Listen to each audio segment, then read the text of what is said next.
The small town in Kentucky lay quietly beneath the heavy stillness of a sweltering summer night.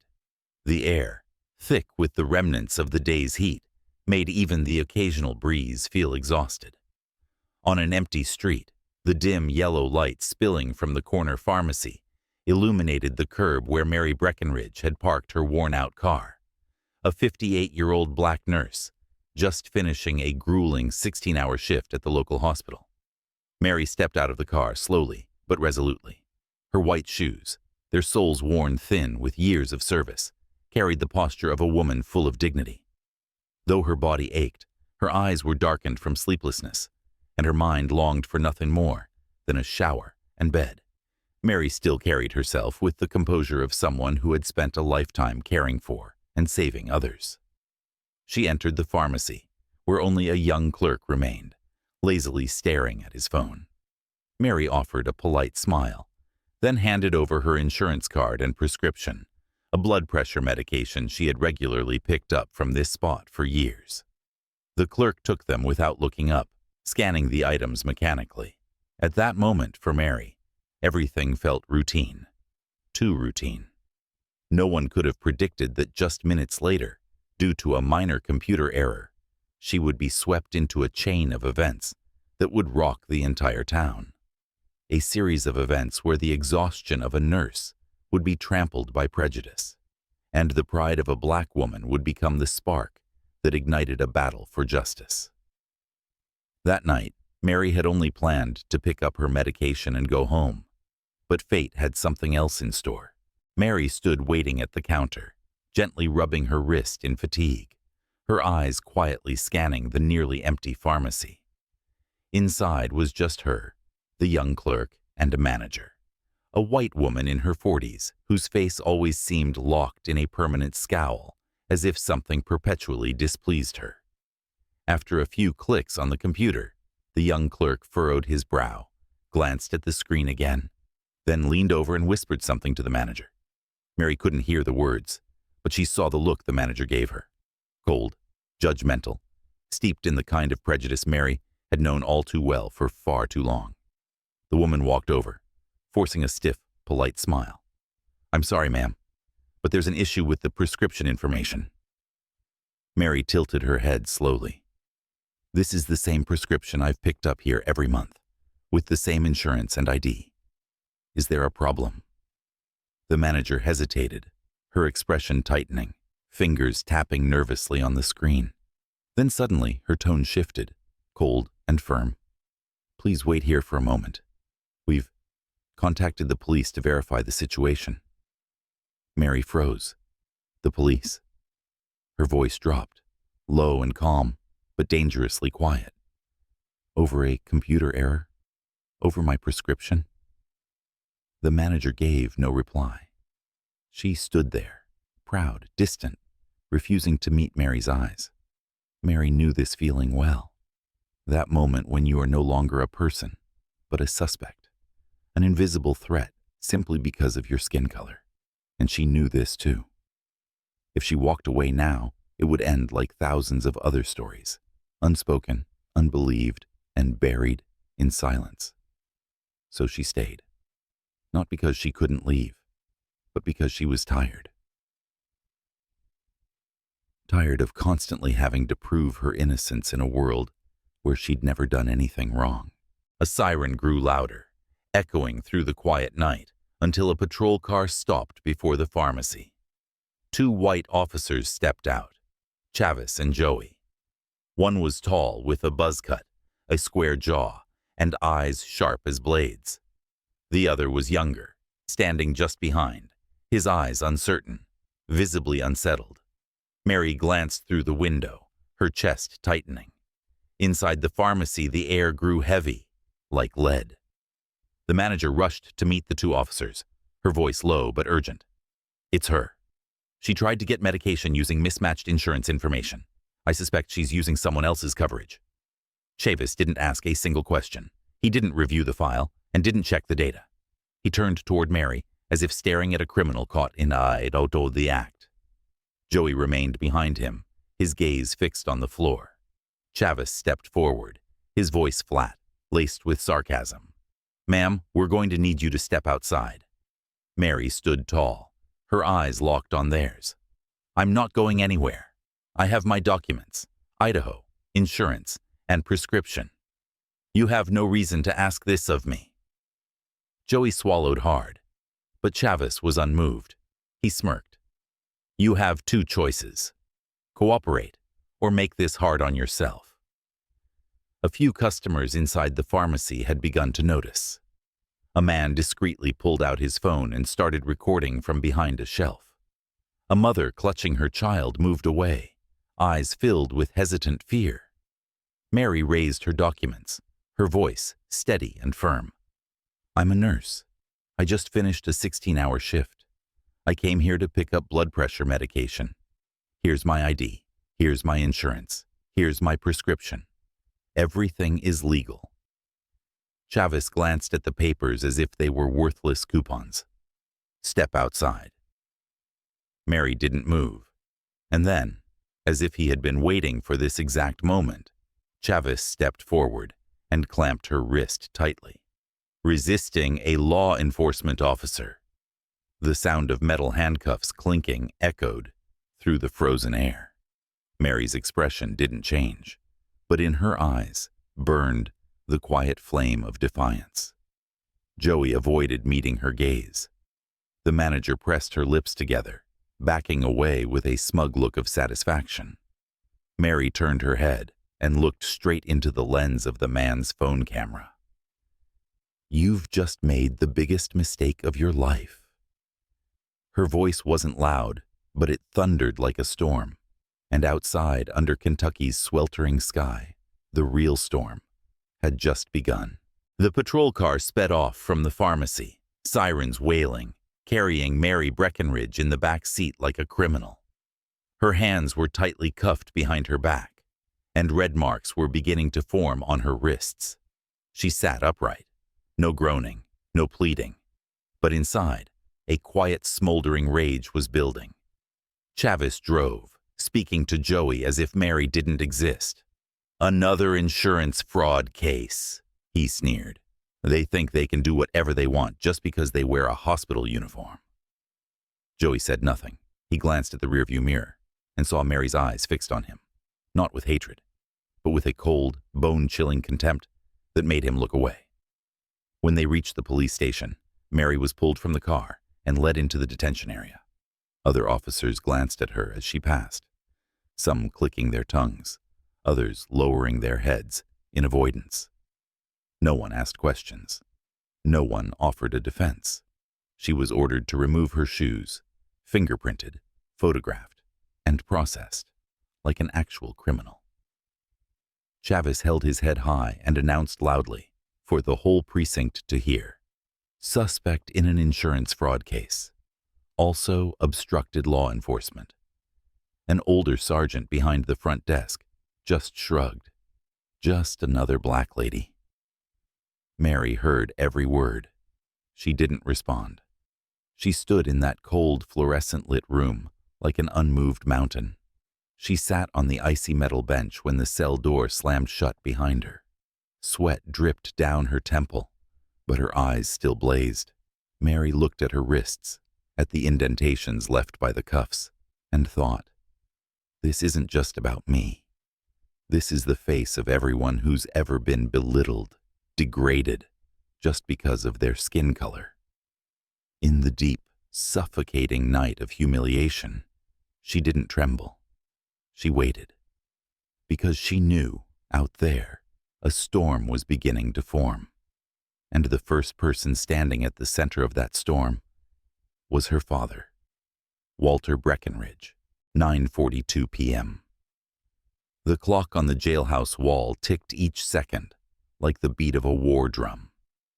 Mary Breckenridge sat upright on the cold metal bench. She didn't apologize. She didn't bow her head. But her eyes were locked on the door, where the storm was about to crash through. Out in the hallway, the atmosphere began to shift. Casual conversations turned into hurried whispers. A young officer ran past, panic on his face, stammering, "He's here. Walter Breckenridge." Chavez, who had been leaning smugly against a desk, froze mid-motion. "Walter who?" The officer's voice trembled. "Walter Breckenridge, former federal agent, former head of the DOJ Civil Rights Investigation Unit. He's her father." A loud slam shook the room, a hand striking the table with thunderous force. A voice boomed with unshakable authority. "Who's in charge of this station? Step forward, now." Walter stepped inside. No uniform, no visible weapon, but his presence alone silenced the entire room. Behind him, 2 federal agents followed closely, earpieces in, black briefcases in hand. His eyes swept across every officer, sharp, cold, razor-edged. Why was she arrested?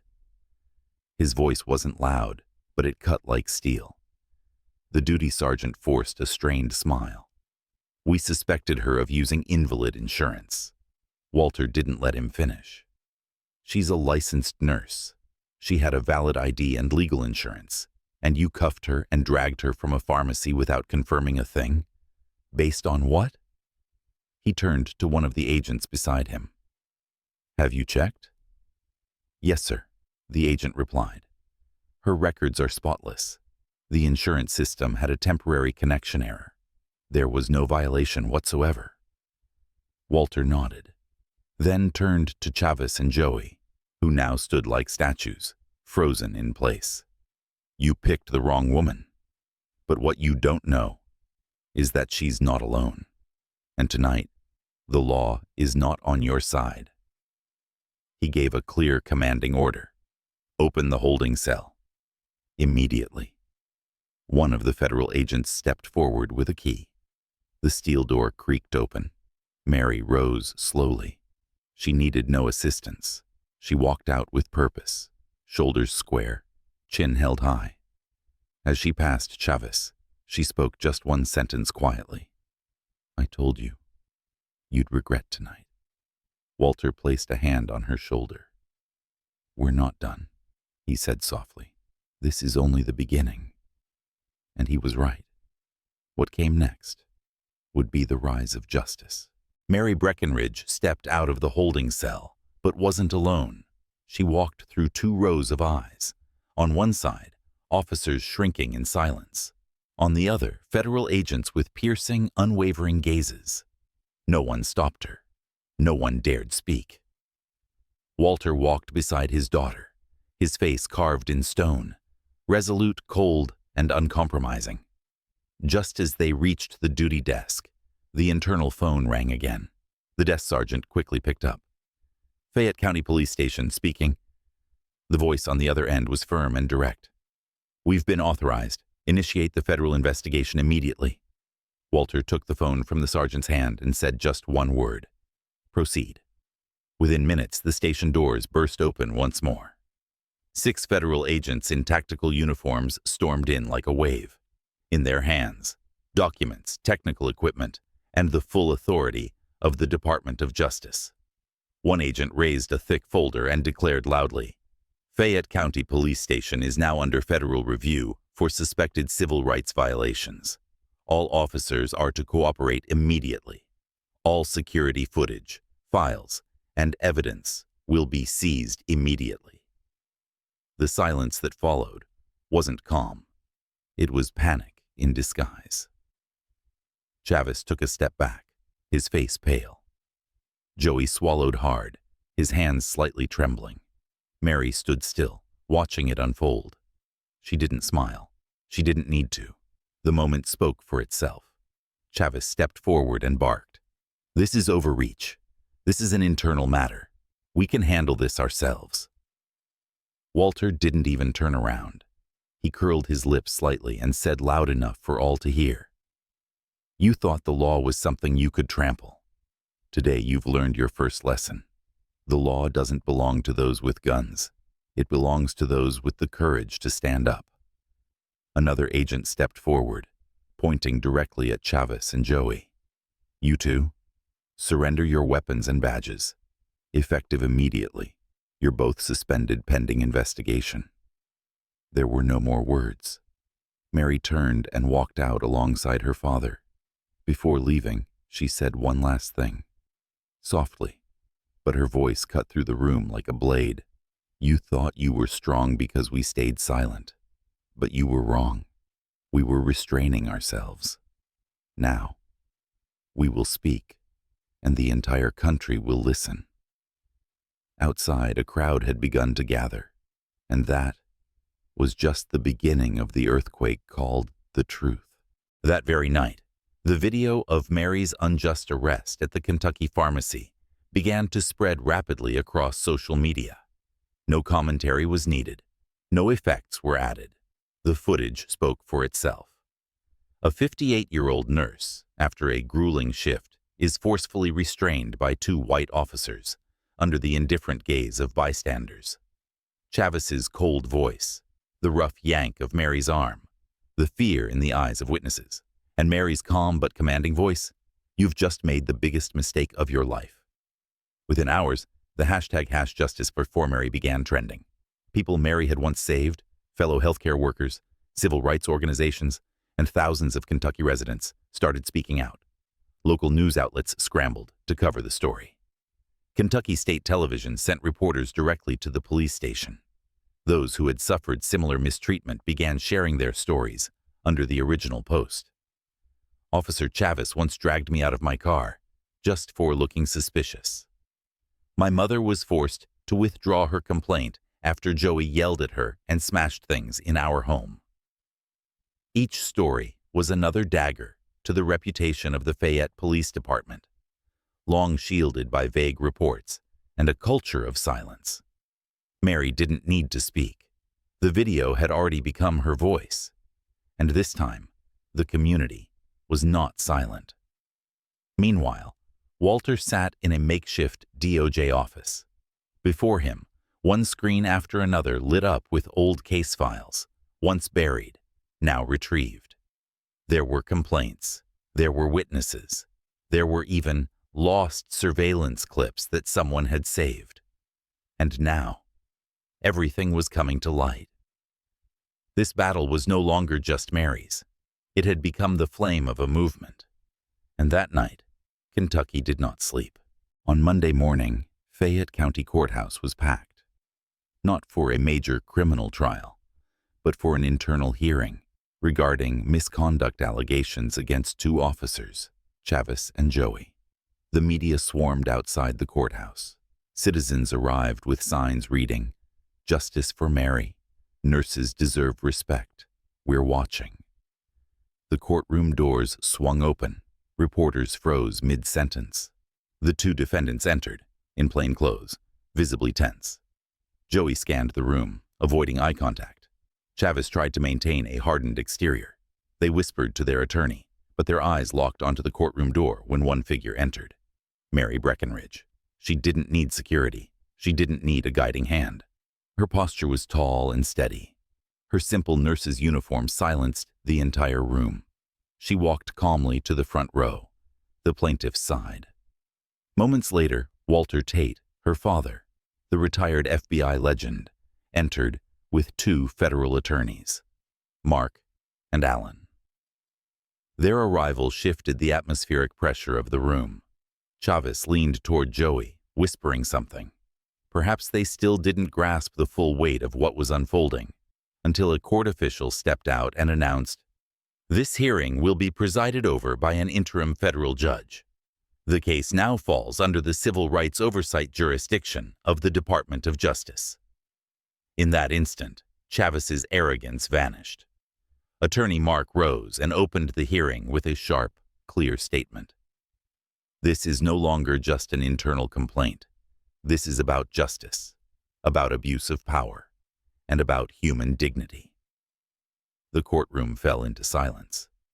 Mary lifted her head. Her eyes held no anger, only calm, quiet strength. She wasn't there for revenge. She was there to prove that the system could correct itself if enough people dared to confront the truth. Joey lowered his gaze to the floor, and for the first time, Chavis could no longer see a way out. Attorney Allen rose to his feet, his gaze sweeping across the courtroom before landing on the two defendants. "We will now present evidence, not just words, but video footage, system logs, and phone records, proving that the incident at the pharmacy was not a personal mistake, but part of a pattern of systematic misconduct by Officers Chavis and Joey. The large screen lit up. On it, unedited footage from the pharmacy's security camera played. Mary Breckenridge was calmly handing over her ID, prescription, and insurance card. Her voice, clear and steady. "I've been picking up my prescription here for over 10 years. The pharmacy manager's tense face appeared, whispering to the cashier, a conversation only audible when slowed down. "She's using someone else's info. Call the cops." Next, the two officers were shown entering. Chavis walked straight to Mary without checking her documents or glancing at the computer screen. His voice echoed through the courtroom speakers. "Step outside now.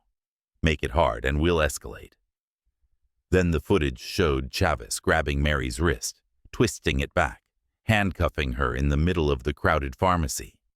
The camera panned to Mary's face. No struggle, no shouting. Just her eyes locked onto the lens as she calmly said a line that made the entire courtroom hold its breath. "You're making the biggest mistake of your life." That voice, steady, defiant, rang through the court's speakers like thunder. The judge gave a subtle nod. The entire courtroom felt shaken by the clarity of the truth. There was nothing left to deny. Then came the display of text messages between Chavis and Joey. "This one thinks she's clever. She's being recorded, but I blocked it. Don't worry. Just another one dying to be brown, that's all." The room erupted with murmurs, gasps, and fury. Some began to cry. Mary didn't bow her head.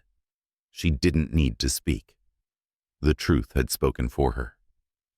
As the video ended, Alan turned to the court and said only one sentence. "Now we know who's truly at fault." Chavis, visibly trembling. Joey's eyes were red and filled with tears. Silence stood on Mary's side for the first time since that fateful night, and justice had begun to call the guilty by name. The courtroom was utterly silent as the presiding judge returned to the bench, holding a closed case file. His face betrayed no emotion, but his voice was firm, carrying the full weight of a justice system now confronting its failures. After thoroughly reviewing the evidence, witness testimonies, and indisputable video footage, the court finds the two defendants, Officer Chavis and Officer Joey, guilty of serious violations of civil rights, unlawful arrest, abuse of power, and infringing on constitutional protections under the guise of law enforcement. The entire courtroom held its breath. As the legal authority presiding over this matter, the court hereby issues the following ruling. 1. Indefinite unpaid suspension for both officers. 2. Mandatory participation in re-education and retraining programs on civil rights and de-escalation practices. 3. Permanent disciplinary records will be forwarded to federal agencies impacting their future careers. 4. Civil compensation to be awarded to Miss Mary Breckenridge, as outlined in the petition submitted by attorneys Mark and Alan. Joey's face turned pale. His eyes filled with tears. Chavis, once smug, now bowed his head, unable to meet anyone's gaze. The entire room absorbed each word, each pause from the judge, as though listening to an indictment not just of two men, but of a system steeped in bias. Mary did not cry. She reached out and tightly gripped the hand of her father, the elderly black veteran who had once fought in World War II. His hand clasped hers, not with tremor, but with quiet pride. The judge paused for a brief moment, then brought down his gavel. This court is adjourned. Justice is served, not because we desired it, but because it was the right thing to do. In that moment, the entire courtroom rose to their feet. There was no applause, no cheering, only a solemn silence, a collective tribute to a woman who had dared to rise, not just for herself, but for the hundreds who couldn't. Mary walked out of the courtroom, not as a victim, but as a pathfinder, As Mary stepped out of the Kentucky County Courthouse that afternoon, the atmosphere had changed entirely. Hundreds of people stood waiting on the stone steps leading down to Main Street. No one held angry signs. No one shouted in protest. They all stood there, in solemn silence, waiting for her to descend. Walter, her father, walked beside her, his figure small, but his eyes as unyielding as steel. Attorneys Mark and Allen followed closely behind, two men seasoned in legal warfare, now visibly moved. As soon as Mary appeared, the crowd parted. A little girl, about 10 years old, stepped forward and handed Mary a bouquet of white daisies. "My mom said, 'You're the reason I can grow up without bowing my head,'" the girl whispered. Mary froze. Her throat tightened. She bent down and hugged the girl gently without speaking, just holding her close. And in that moment, the crowd began to applaud. Not a casual applause, but the kind filled with gratitude, admiration, and awakening. Each clap echoing off the cold stone walls of a system that had long failed them. In the crowd stood a single mother who had once been stopped for no reason. A high school student who had been shoved to the curb by police just for riding his bike at night. Elders who had lived through the Jim Crow era, carrying memories soaked in pain and resistance. They didn't need Mary to say anything more.